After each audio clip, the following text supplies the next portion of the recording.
Hello and welcome. You're listening to Village Mama, a podcast that inspires us moms to pause in the midst of our busyness, to connect with each other, and to know that we are not alone on this parenting journey. My name is Char Lekx, and I'm a transformation coach and mom of two, and I create e-courses for busy moms to help guide them on their journey of self-discovery. Each week, I'm sitting down with moms to talk about their journey of parenting and the lessons that they have learned. I want you to consider this your community. I want you to consider us your tribe. Come on in and relax a bit because you are always welcomed in the Village Mama.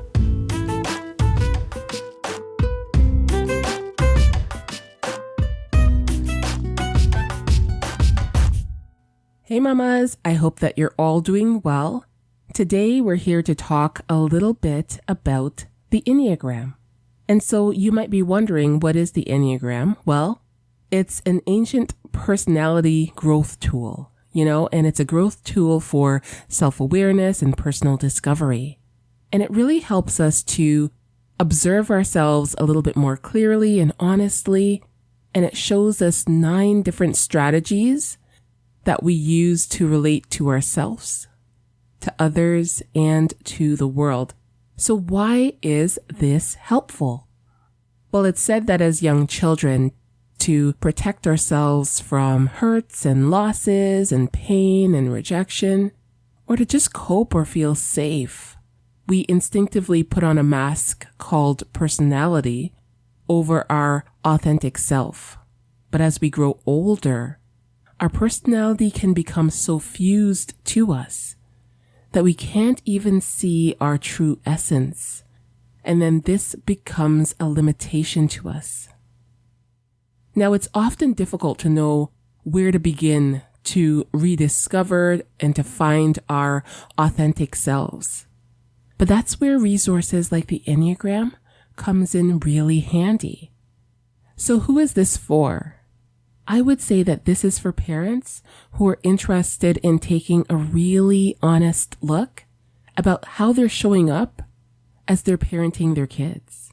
Now, I want to start off by saying that it's not always easy hearing these things about ourselves, So I really want you to offer yourself, as you're hearing it and as you're discovering a little bit more about yourself, please, please, please offer yourself compassion and grace, and know that the beauty of this resource is that it gives you directions to go in so that you can actually show up for your family in a healthier and a happier way. So let's dive right in. So there are 3 centers of intelligence: the body or gut center, the heart or feeling center, and the head or the thinking center. And for people in the body center, their unconscious emotional response is anger. For the people in the heart center, their unconscious emotional response is shame. And those within the head center, their unconscious emotional response is one of fear or anxiety. Now, why I like to group this conversation around the centers of intelligence is because for some people, it's really hard to land on their specific type, but they can still start their journey by being able to identify which of the 3 instinctual triads feels most comfortable for them. So as we begin, I want you to think about this process of discovering your type as if you were trying on a coat. I want you to put it on. I want you to wriggle around a bit. I want you to see which of the 9 coats might fit you best. Now, here's the thing. Some of the coats might feel a little bit too tight and restrictive. Some might feel a little bit too bright and flashy and colorful for you. Some might feel too loose or baggy. And yet others might seem a little bit too fashion forward or avant-garde for your liking. At the end of this journey, you might end up with 2 coats that seem like they fit you rather better than the others. And your challenge then is to keep trying on those 2 coats to see which one ultimately feels a little bit more like you. Now, most of the coats that we buy today, it's off the rack. It's not going to be a perfect fit. So we're really going for the fit that feels most authentically like something you'd put on. You know, like when you're running on autopilot and you're really not thinking about things too much. You know, you're just pulling something out of the closet that feels comfortable for you and putting on. That's what we're going for. Which type feels like that? Like something you just pull on and wear because it feels comfortable. So in this episode, I'll be covering information about the 3 types in the heart center of intelligence. So we're going to be covering things like how you may be showing up in your journey of parenting, the unconscious childhood message that you may have received and internalized as a child, and the message that you need to hear now to begin your own journey of healing towards good health and wholeness. So let's begin with type 2s. So generally speaking, type 2s are generous and caring and empathetic, and you want to feel real, true, genuine connection with others. If you may be leading from a type 2, you're somebody who you want to be loved and you want to love the people in your life. And you want to teach others about the importance of sweetness and kindness and love. But I want to caution you, if you believe that this might be your type, not to base your self-worth on how much you're needed or appreciated by others. I want you to try and develop healthy boundaries. Learn to ask for help. Learn to take care of yourself as much as you care for others. I want you to start this journey of being able to see yourself as being worthy of other people's time and their attention. You know, my tagline is "You deserve good things too," and I feel like I need to really emphasize that for people who may be leading from type 2. Now, this is a little aside, but for some women especially believe that they're type 2s because in our society, we are encouraged to learn to be the nurturers and care for others. And so for women, for mothers, I really want you to look at all of the types, especially if you might think that, okay, this type 2 coat feels like it fits. Just pause with it. Try on the other coats too. Try on the other types, because you might find that some type 2 characteristics are showing up for you simply because you are a woman or you are a mother. So let's go into the lessons that type 2s internalized as a child. And that is that it's not okay to have your own needs. But now that you're an adult, you can start your own journey of healing by adopting this mantra or affirmation and keep reminding yourself that you are wanted. You are wanted. Now, in terms of parenting, if you are healthy too, you are caring, you've created a nurturing and loving environment where your child feels seen and heard and valued. Yet some areas of interaction that you could be mindful of are a tendency to want to do things for your kids because you love them so much. So my challenge to you is to begin to intentionally step back a bit and allow your kids to establish their own independence, learning how to be more responsible and maybe even experiencing some natural consequences. All the while, they'll still know that you're available to help them. They know that they can come to you. But you're going to allow them to do their own learning and do their own growing and just be available when they truly need you. So a mindful parenting tip for anyone who believes that they might be leading from a type 2 is to begin to become aware of what healthy boundaries can look like as your kids get older. And as you're able to foster an increasing independence in your kids, you're going to see them growing in autonomy, and you're going to see them growing in self-confidence. And because you're coming from such a healthy place, they'll be able to see you as a supportive parent who believes in them and believes in their abilities. Even more so, they'll be excited to get to truly know who you are and hopefully learn to appreciate your generous heart for others. Now we'll be moving on to type 3s. And so, generally speaking, type 3s are success-oriented and they tend to be more assertive and adaptable. They are doers and they get things done, and they project an image of success. And they tend to seek the admiration of others. Now, 3s are really super focused on their goals. And if you believe that you might lead from this type, I want you to be aware that sometimes you can focus in so much on other people's positive attention that you may get a little bit competitive, which may alienate some other people.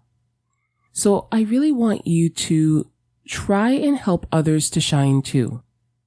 Begin the process of getting in touch with your authentic inner feelings and your desires, because that's a little bit of a blind spot for you. And by doing so, you'll let go of the persona that you've constructed for yourself and begin tapping into your creative impulses to find your own value and desires within.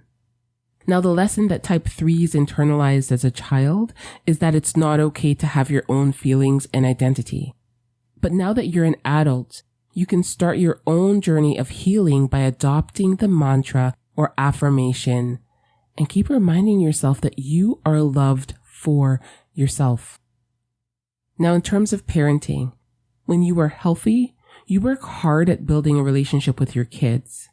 Now, since you're quite goal-oriented and strive for achievements, I want to challenge you to objectively check in with your kids and see if they're enjoying the pace that you've set, or if they're finding all the activities that you've scheduled for them to be a little bit overwhelming or exhausting. Also, I want you to check in to see if the family expectations for them to succeed in those activities are causing them any anxiety or stress. So a mindful parenting tip, if you believe that you might be leading from a type 3, is to try and find balance by releasing some of the activities that your kids are involved in, or at least easing some of the intensity around succeeding or being the best in these activities. I want you to think about incorporating more downtime into your family flow. Go for walks together, spend some idle days at the beach. Let your kids have that unstructured time and space with you, with no expectations. Just let them experience you, the relaxed, fun, and caring you. Finally, let's talk a little bit about type 4s. Generally speaking, type 4s are more sensitive and introspective. They tend to withdraw from the world in order to process their feelings. 4s want to be seen for who they truly are, but because they're often self-conscious, they have a little bit of a difficult time relaxing and being themselves. Now, I feel like one of their superpowers, though, is the ability to really sit with emotion. So when someone is going through a difficult season or a difficult time, a 4 can sit with them in that emotional space like no other type can. If you're leading from type 4, though, I really want you to be careful not to over-identify with your feeling and get lost in your feelings. Now, 4s also struggle with envy and comparison, so you need to also be aware of that too. Be sure to create structures in your life that help you to step out into the world where you're able to share your unique gifts and creative talents. Like, that's going to be so key for you. Now, the lesson that type 4s internalized as a child is that it's not okay to be too functional or too happy. But now that you're an adult, you can start your own journey of healing by adopting this mantra or affirmation and keep reminding yourself that you are seen for who you are. Now, in terms of parenting, people who lead from type 4, when they're healthy, they encourage and support their kids' uniqueness, and they really hold space for their kids to find their own truth and live that truth with authenticity. You care about your kids so much and you try to enrich their lives with creativity and fun. Something to be mindful of, though, is that if you experience mood swings or tend to sink into a depression, that could actually be quite worrisome for your kids. And they may even feel responsible for your mood. So I want you to be aware of that and try to intuitively sense how your kids are feeling and take some time to reassure them that what you're going through is not their fault. A mindful parenting tip, if you believe that you might be leading from a type 4, is really to forgive yourself for any mistakes you believe that you've made in the past and begin to stay present to the overall experience that you're now creating for your kids. I also want to challenge you to open yourself and your kids up to the benefit of community with safe people who value your creativity and your essence and are courageous enough to hold up a mirror to you because they are so supportive of your own personal growth. I also want to give you a second challenge, and it's this. I want you to let your kids be kids, and I want you to try to be the protector of their childhood. Get outside with them and play. Get active with them.